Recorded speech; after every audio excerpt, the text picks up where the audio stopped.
Welcome back to the royal path. Imagine trying to listen to a delicate, quiet whisper in the middle of a crowded, roaring sports stadium. No matter how hard you strain your ears, the subtle voice is completely drowned out by the chaos.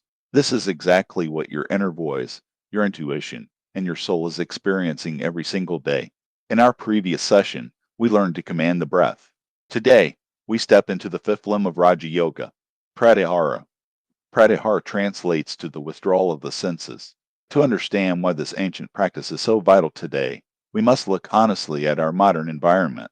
We live in an era of unprecedented sensory gluttony.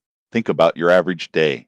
The jarring alarm clock, the blue light of your phone screen before you even leave the bed, the overlapping chatter of a podcast while you commute, the ping of endless emails, the phantom vibration of the phone in your pocket, and the barrage of targeted advertisements fighting for your retinas. The ancient yogas compared the five senses to five wild horses pulling the chariot of the mind in five different directions. When the horses are wild and untamed by the sheer volume of modern stimuli, the chariot is torn apart. We experience this as brain fog, chronic anxiety, and deep, unexplainable fatigue. Pratyahara is the act of gathering the reins. It is not about forcefully shutting your eyes and plugging your ears. The ancient texts describe Pratyahara like a turtle naturally withdrawing its lungs into its shell when it wants to rest. You have actually experienced this state spontaneously. Have you ever been so deeply engrossed in a captivating book, or so focused on a complex project, that you completely stopped hearing the traffic outside or the ticking of the clock? Your ears did not stop working. The sound waves were still hitting your eardrums, but your mind simply withdrew its attention from the external world. That spontaneous, effortless focus is a glimpse of Pratyahara. But how do we achieve this on command? If you sit down and simply demand that your brain stop listening to the noisy world, the mind will rebel. You cannot fight the mind with the mind. Instead, we must give the mind an anchor, something sweeter and more powerful to hold onto. This brings us to the ancient science of Naad, the yoga of sound. We already know that sound manipulates our nervous system. Think about how the sudden, aggressive blare of a car horn instantly spikes your bloodstream with adrenaline. Conversely, think about how the soft, rhythmic humming of a lullaby can put a restless, crying infant into a deep sleep. Sound is not just auditory, it is a physical, neurological event. When the mind is scattered, we use a mantra to cut through the noise. The word mantra comes from two roots: man, meaning mind, and tra, meaning to tune or to project. A mantra is literally an instrument for tuning the mind. When you chant, you are engaging in highly sophisticated neurobiology. On the roof of your mouth, along the upper palate, there are 84 distinct meridian points.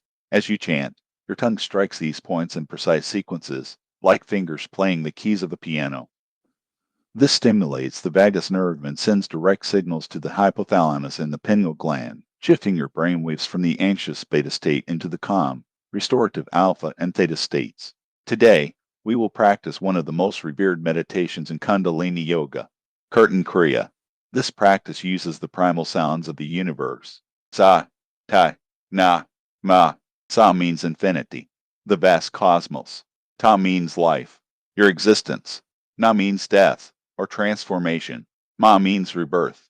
To anchor the mind completely, we will pair this sound with a physical movement called a mudra. By moving your fingers, you occupy the motor cortex of your brain, leaving the mind with zero bandwidth to worry about your to-do list. Rest your hands on your knees, palms facing up. When you chant the sound Sa, touch your thumb to your index finger. When you chant Ta, touch your thumb to your middle finger. When you chant Na, touch your thumb to your ring finger. When you chant Ma, touch your thumb to your pinky finger. Sa, index. Ta, middle. Na, ring. Ma, pinky. We will move through three voices. First, the voice of the world, chanting out loud. Second, the voice of the inner mind, chanting in a whisper. And third, the divine voice, chanting silently in your head while your fingers continue to move. Let us begin. Sit with a tall, straight spine. Close your eyes and focus your attention gently at the center of your forehead, the third eye point. We will begin by chanting out loud. Move your fingers with each syllable. Sa, Ta, Na, Ma, Sa, Ta, Na, Ma, Sa, Ta, Na, Ma. Now, transition to a whisper. Let the sound become intimate. The voice of the inner mind. Continue moving the fingers. Sa, Ta, Na, Ma, Sa, Ta, Na, Ma, Sa, Ta, na, ma. Now, enter the profound silence of Pratyahara. Chant the mantra silently in your mind. Keep the tongue still, but continue pressing the fingers together in sequence. Feel the vibration internally. Now, gently return to the whisper, the voice of the inner mind. Sa, tai, na, ma, sa, tai, na, ma, sa, tai, na, ma. And finally, return to the voice of the world. Chant out loud. Project the sound from your center. Sa, tai, na, ma, sa, tai, na, ma, sa, tai, na, ma. Take a deep breath in. Suspend the breath for a moment. Keep the spine tall. Feel the energy circulating through your brain, washing away the static of the outside world. And exhale. Relax your hands. Keep your eyes closed. Sit in the stillness. Notice the profound shift in your awareness. The wild horses of the senses have been tamed. The external world has faded into the background, and you are resting securely in the quiet, expansive sanctuary of your own being. This is the power of Pratyahara. You may gently open your eyes. Your challenge for this week is to take this mastery into your daily life. I invite you to try a sensory fast for just 1 hour this week. This means no podcasts while doing the dishes, no scrolling through your phone while eating lunch, no background music while you work. For 1 hour, consume absolutely no external media. Just be present with the raw, unfiltered experience of your internal environment. Watch the mind. Command the senses. Save this video and return to this practice whenever the noise of the world becomes too loud. Sat Nam.